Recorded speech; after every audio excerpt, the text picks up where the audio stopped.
यीशु के बरकत खूबसूरत और फतेहमंद नाम में जो सब नामों से आला नाम है, आप सब देखने वालों और सुनने वालों की सलामती चाहता हूं। मैं हूं आपका होस्ट पास्टर रोकस बरकत, गॉस्पेल चैनल यूएई से बाइबल की बातें प्रोग्राम का एक नया सेशन लेकर आपकी खिदमत में हाजिर हुआ हूं। ईमान कामल है कि आप सब लोग खुदा के फजल से सलामती के साथ है और खुदा का जिंदा और पाक कलाम खुशी के साथ सुनने के लिए तैयार है। सो मेरे अजीजों, खुदा का कलाम जो है हमारे राह के लिए रोशनी है, हमारे कदमों के लिए चिराग है। जब हम इसकी रहबरी और रहनुमाई में चलते हैं तो हम कभी भी ठोकर नहीं खाते। सो आए कलाम मुकद्दस की तरफ तवज्जो करें। आज का हमारा नया मौजू, आज का हमारा नया टॉपिक, खुदा के कलाम में कुव्वत और ताकत पाई जाती है।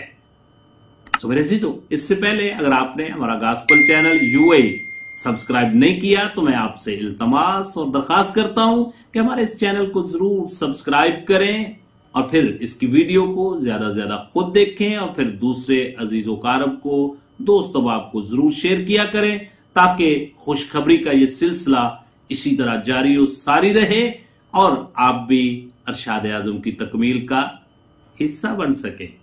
आए कलाम मुकद्दस की मिलकर तलावत करते हैं। सहाइफे अंबिया में से अयूब नबी का सहीफा, उसका 23 बाब और उसकी आयत मुबारक का 12, जहां पे कुछ इस तरह लिखा हुआ है, मैं उसके लबों के हुक्म से हटा नहीं, मैंने उसके मुंह की बातों को अपनी जरूरी खुराक से भी ज्यादा जखीरा किया। कलाम मुकद्दस का पढ़ा सुना जाना हम सब के लिए बाइस से बरकत हो। मेरे अजीजों, जब हम बाइबल मुकद्दस में अयूब की किताब का बखूबी मुताला करते हैं तो अयूब की किताब शायरी के नाम से जानी और पहचानी जाती है। इस किताब के 42 चैप्टर हैं और इसकी 1070 आयात मुबारका हैं। इस किताब को बुजुर्ग अयूब के नाम से ही मंसूब किया जाता है, मगर कुछ लोग इत्तेफाक नहीं करते। इस किताब को पढ़ें और जाने कि दुख और मुसीबत कहां से आती है, नेक लोगों पर दुख और मुसीबत क्यों आती है। इस किताब को हिकमत और शायरी की किताबों में शुमार किया जाता है और इसमें एक शख्स जिसका नाम अयूब था, जो उस वक्त का बड़ा दौलतमंद शख्स था और उस शख्स की खूबी ये थी कि वो शख्स कामल रास्तबाज था और खुदा से डरता और बदी से दूर रहता था। खुदा ने उसे अच्छी सेहत और उसे आसमानी गिफ्ट यानी औलाद से नवाजा हुआ था और वो बड़ा दौलतमंद था। सो मेरे अजीजों, जब हम बाइबल मुकद्दस का बखूबी मुताला करते हैं तो कलाम मुकद्दस जो है ये हमारी रहबरी और रहनुमाई करता है कि खुदा का कलाम जो है ये खुदा के मुंह से निकले हुए अल्फाज हैं।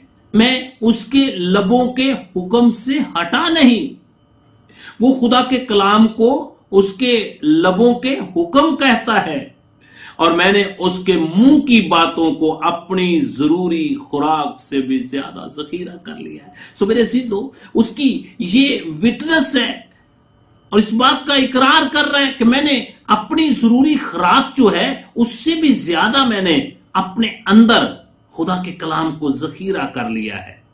सो मेरे अजीजों, जब हम बाइबल मुकद्दस का बखूबी मुताला करते हैं तो बाइबल हमें इस बात की गवाही देती है कि खुदा के कलाम की बातें शहद से भी ज्यादा मीठी है।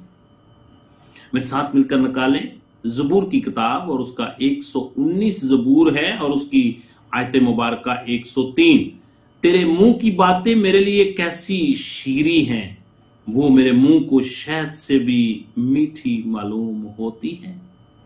इसी तरह जब हम मुकाशफा की किताब का मुताला करते हैं तो उसका पहला बाब और उसकी आयत मुबारक 3 जो बड़ी मशहूर और मरूफ आयत मुबारक है, उसमें लिखा हुआ है, इस नबूवत की किताब का पढ़ने वाला और इसके सुनने वाले और जो कुछ इसमें लिखा है उस पर अमल करने वाले मुबारक हैं, क्योंकि वक्त नजदीक है। मेरे अजीजों, खुदा का कलाम जो है ये हमारी रहबरी और रहनुमाई करता है। ज़बूर 119 और उसकी आयत मुबारक 105, तेरा कलाम मेरे कदमों के लिए चिराग है और मेरे राह के लिए रोशनी है। सो मेरे अजीजों, खुदा का कलाम जो है ये हमारे राह के लिए रोशनी का काम करता है और इसके अंदर कुव्वत और ताकत पाई जाती है।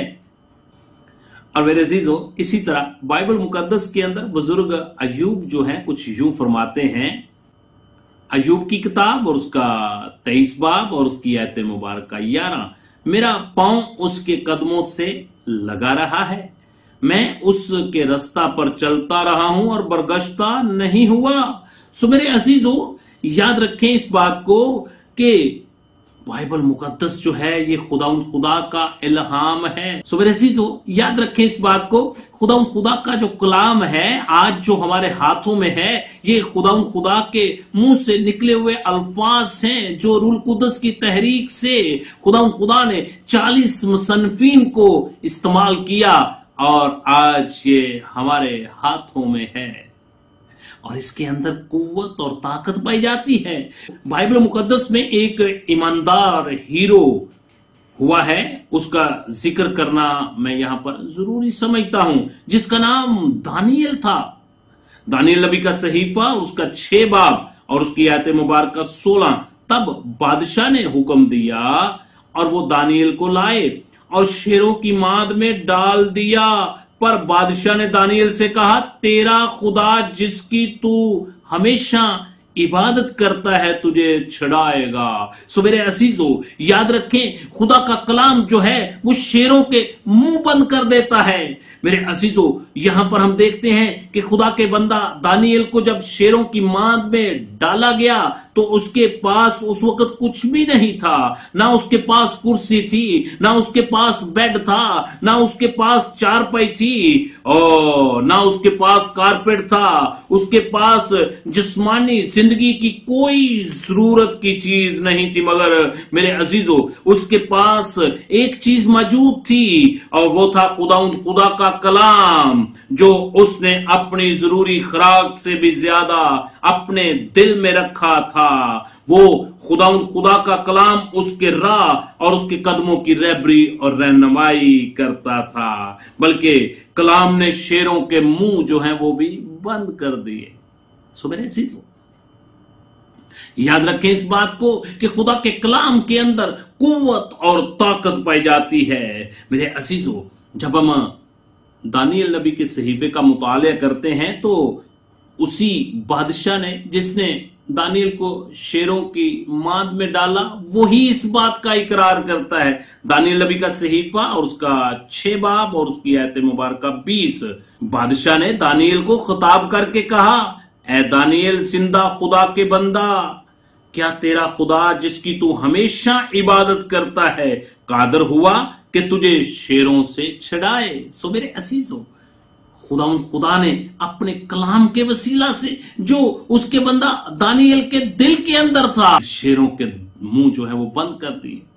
सो मेरे अजीजों, इसी तरह खुदा का कलाम जो है वो कैद के दरवाजे खोल देता है, संगल बेड़ियां तोड़ देता है, बंधनों को तोड़ देता है। जब हम इमाल की किताब का मुताला करते हैं उसका 16 बाब और उसकी आयत मुबारक 24, उसने ऐसा हुक्म पाकर उन्हें अंदर के कैद खाना में डाल दिया और उनके पांव काठ में ठोक दिए। बाइबल मुकद्दस में एक जगह पर ईमानदार 2 हीरो नए अहदनामा में हुए हैं जिनका जिक्र करना भी मैं जरूरी समझता हूं। पलूस और उसका साथी सलास यीशु मसीह के कलाम की मुनादी करते हुए पकड़े गए और उस वक्त के हाकिम ने उनको सजा देकर कैद खाना में डाल दिया। जब उनको कैद में डाला गया तो उनके पास कुछ भी नहीं था। तन में कपड़े भी फटे हुए थे, पांव काठ में ठोके हुए थे, पूरा बदन जख्मी हालत में था, जिस्म दर्द की हालत में था। मेरे अजीजों, आप अंदाजा करें, उनके पास ना कुर्सी थी, ना चारपाई, ना खाने को कुछ था, मगर उनके पास एक चीज मौजूद थी, और वो था खुदा का कलाम, जिसको उन्होंने अपनी जरूरी खुराक से भी ज्यादा अपने दिल में जखीरा किया हुआ था। उसी कलाम की वो हमद और सताइश करने लगे, और उस कलाम ने कैद खाना की नींव जो है उसको हिला दिया, और उसी कलाम ने उनके दरवाजों को खोल दिया, उनकी बेड़ियों को खोल दिया, और सब कैदी जो है उनके कलाम के वसीला से बरकत पा रहे थे। इमाल की किताब और उसका 16 बाब और उसकी आयत मुबारक का 26।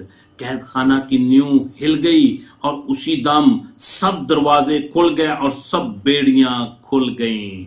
मेरे अजीजों, अगर आप भी खुदा के कलाम को अपनी जरूरी खुराक से भी ज्यादा अपने दिल में जखीरा कर लेंगे, तो यही कलाम आपको हर मुश्किल से आजाद करने की कुव्वत और ताकत रखता है। सो मेरे अजीजों, इससे पहले आपके हालात वाकयात कैसे भी क्यों नहीं है, आप मुश्किलों में से गुजर रहे हैं, आप परेशानियों में से गुजर रहे हैं, सो मेरे अजीजों, मैं आपको आज इनकरेज करना चाहता हूं, आपकी रहबरी और रहनुमाई करना चाहता हूं।